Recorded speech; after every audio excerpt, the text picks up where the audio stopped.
जय श्री राम। शंखनाद में आपका स्वागत है। जेल के बदले वोट, जेल के बदले वोट कहने वाले अरविंद केजरीवाल को वोट तो नहीं मिला, लेकिन परमानेंट जेल जरूर मिल गई है। अरविंद केजरीवाल इतने लंबे दब गए हैं कि उन्होंने खुद भी नहीं सोचा था कि उनका ये हाल होने वाला है। अब उन्हें अगले 1 साल तक वो फ्री नहीं होने वाले हैं। उन्हें जेल की रोटी खानी है, जेल का पानी पीना है। और ये बात आम आदमी पार्टी भी अच्छी तरह समझ गई है। आपने देखा होगा कि पिछले 1 महीने से 1 तारीख के बाद उन्होंने वापस सरेंडर किया था। उनकी जमानत 21 दिन की जमानत जो उन पर मेहरबानी की गई थी वो खत्म हुई थी। और उन्होंने जब से सरेंडर किया, आपने एक बार भी नहीं देखा होगा आम आदमी पार्टी जो है इंसुलिन को लेकर चिल्ला रही है, केजरीवाल की डायबिटीज को लेकर, खाने को लेकर कुछ कह रही है, क्योंकि उन्हें पता है कि अब इसका कोई फायदा नहीं होने वाला है। हर बार वैसे जज साहब नहीं होते हैं जो हर बार वरदान दे दे और हर बार मेहरबानी कर दे, क्योंकि एक बार ही स्पेशल ट्रीटमेंट हो पाता है। तो आम आदमी पार्टी बिल्कुल चुप बैठी है और अरविंद केजरीवाल की जो हिरासत है वो दिन पर दिन बढ़ती जा रही है। अभी उन्हें 3 जुलाई तक हिरासत में भेज दिया गया है। देखिए, उन्होंने 2 जून को सरेंडर किया था और 1 महीना हो जाता है 3 जुलाई को, और उनकी लगातार हिरासत बढ़ी है। कोर्ट ने उन्हें जरा भी राहत नहीं दी। अंतरिम जमानत से लेकर नियमित जमानत, जाने कैसी कैसी उन्होंने अपीलें दायर की, कैसे कैसे जो बहाने दिए हैं, लेकिन कोर्ट में एक भी बहाना काम नहीं आया। अंतरिम जमानत पर कोर्ट ने साफ कह दिया कि आपका ये मेडिकल ग्राउंड सही नहीं है। आप ऐसी कोई आपको बीमारी नहीं थी, बीमारी होती तो आप जो है इसमें आराम से आप प्रचार कर रहे थे। इतनी गर्मी में आप जो है रैलियां कर रहे थे। अगर आपको कोई बीमारी है तो आप जेल में रहकर उसके टेस्ट कराइए।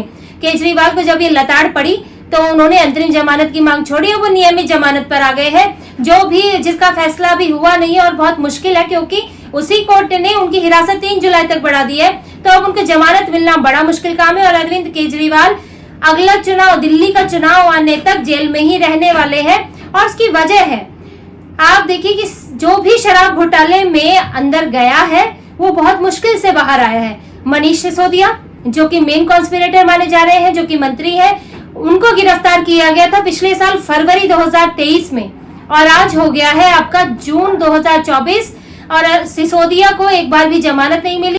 कुछ दिनों के लिए वो बाहर आए थे अंतरिम जमानत पर, क्योंकि उनकी पत्नी की तबीयत खराब थी, मेडिकल ग्राउंड था, इसलिए वो बाहर आए, वरना तो वो अभी तक बाहर नहीं आ पाए हैं। हर बार उनकी हिरासत बढ़ जाती है और अंतरिम जमानत की याचिका खारिज हो जाती है और यही होने वाला है केजरीवाल के साथ। उनको अब अंतरिम जमानत तो वो ले ही नहीं सकते हैं। नियमित जमानत की याचिका उनकी भी खारिज होने वाली है और उनको जमानत अब नहीं मिलेगी। संजय सिंह का भी आप देखिए, संजय सिंह अक्टूबर 2023 में गिरफ्तार हुए थे और उनको जमानत मिली अप्रैल में, वो भी इसलिए क्योंकि उनका भी इन्वॉल्वमेंट उतना ज्यादा नहीं पाया गया था। संजय सिंह पर आरोप उतने गंभीर नहीं है। जिस व्यक्ति पर कैश ट्रांजैक्शन का नकद पहुंचाने का आरोप है उसको संजय सिंह जानते हैं, तो पूछताछ के लिए उनको बुलाया गया था, फिर भी उन्हें इतना वक्त लग गया। और अब अरविंद केजरीवाल जो कि वो भी मेन कॉन्स्पिरेटर माने जा रहे हैं, क्योंकि उनके घर में बैठक हुई थी और ईडी का आरोप है कि विजय नायर, जिसके सीधे संबंध है शराब कंपनियों से, जो इस घोटाले के लिए कहा जाता है कि उसके मास्टरमाइंड वही था, शुरुआत उसी ने की थी। विजय नायर को शराब कंपनी से बात करने के लिए शराब कंपनी को ये बताया गया था कि विजय नायर हमारा आदमी है और आप इसके साथ डील कर लीजिए, ये बताया था सीधे अरविंद केजरीवाल ने। ईडी ने ऐसा आरोप लगाया, ईडी के पास सबूत भी है। तो अरविंद केजरीवाल इतनी आसानी से बाहर नहीं आएंगे, वो अगले चुनाव तक यही जेल में रहने वाले हैं। और आम आदमी पार्टी में भी अब इसे लेकर हलचल शुरू हो गई है, क्योंकि अब इनको अंदाजा हो गया है कि जब 1 महीना कुछ नहीं हुआ और पुराने भी मंत्री जो है वो जेल में ही बैठे हुए हैं, तो अरविंद केजरीवाल का बाहर आना बहुत मुश्किल है।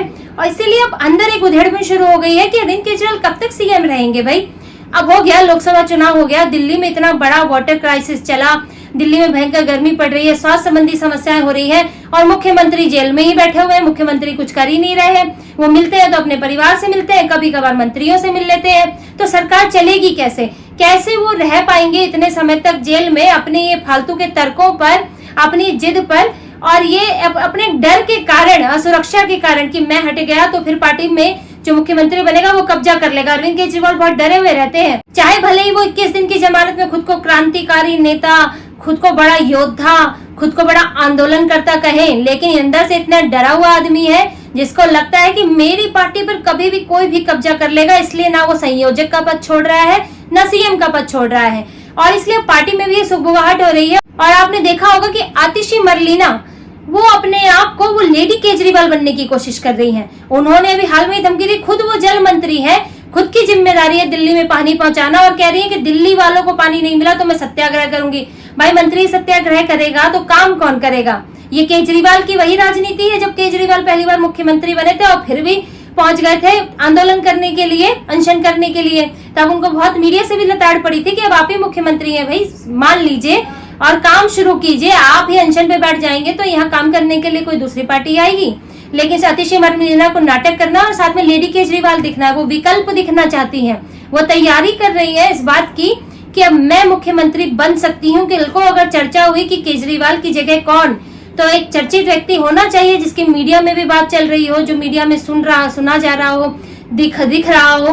तो अतिशी और महिला भी है, तो अतिशी मरलीना भी अपना पूरा दावा ठोक रही है। राघव चड्ढा है, सौरभ भारद्वाज एक्टिव है, राघव चड्ढा आए हैं वो भी बहुत एक्टिव हो रहे हैं तब से। तो कई नाम है आम आदमी पार्टी में जो अब ये कहीं ना कहीं अंदर चल रहा है कि केजरीवाल अगर सीएम नहीं रहते हैं, अगर वो अपने इस्तीफा देते हैं तो उनकी जगह कौन लेगा, और सब इस दौड़ में लगे हुए हैं। और ये दौड़ जो है अभी तो और तेज होने वाली है। जैसे जैसे आएगा अभी विधानसभा चुनाव और वहां पर अपने आप को चमकाने की कोशिश करेंगे वो सब नेता, और अरविंद केजरीवाल जेल में ही बैठे रहेंगे। जेल से ही लगता है वो चुनाव लड़ेंगे, विधानसभा का भी हो सकता है चुनाव लड़े। जज साहब फिर से मेहरबानी ना करें तो जेल से ही लड़ना पड़ेगा, मेहरबानी हो गई तो फिर शायद प्रचार करने आ जाए, वैसे मुश्किल लगता है। तो केजरीवाल ने विधानसभा चुनाव तो जेल से ही लड़ना है, और उसकी पार्टी में अब क्या आगे क्या होता है, क्या टूट फूट होती है, क्योंकि मुख्यमंत्री बनने की अभी तक सब शांत है। सबको लगता है कि हो सकता है कि केजरीवाल थोड़ा जल्दी बाहर आ जाए, जल्दी कमान संभाले। लेकिन जब ये लंबा खींचेगा, जब ये विधानसभा चुनाव और उसके आगे खींचेगा, तो तब तो आपको जवाब देना ही होगा। आप अगर विधानसभा चुनाव जीत भी जाते हो तो भी आप शराब घोटाले से बाहर नहीं आ सकते। अब आप बीजेपी के सत्ता से हटने का इंतजार करोगे, पर आपकी तो कांग्रेस से भी नहीं बनती है कि सोचोगे हम गठबंधन में आएंगे फिर मेरे ऊपर से सारे केस साफ हो जाएंगे। ये तो बड़ी ही ऐसा है कि स्वप्न है, मीठे स्वप्न है। अब केजरीवाल देख ले बैठ के। लेकिन ये तय है कि केजरीवाल जितने दिन ज्यादा जेल में रहेंगे, पार्टी उतना अंदर से टूटने वाली है और पार्टी में होड़ लगने वाली है अरविंद केजरीवाल की जगह के लिए। तो इसी तरह की और खबरें और विश्लेषण आपके लिए लाते रहेंगे। कृपया सहयोग कीजिए, सब्सक्राइब कीजिए, कमेंट कीजिए। बहुत बहुत धन्यवाद। जय श्री राम।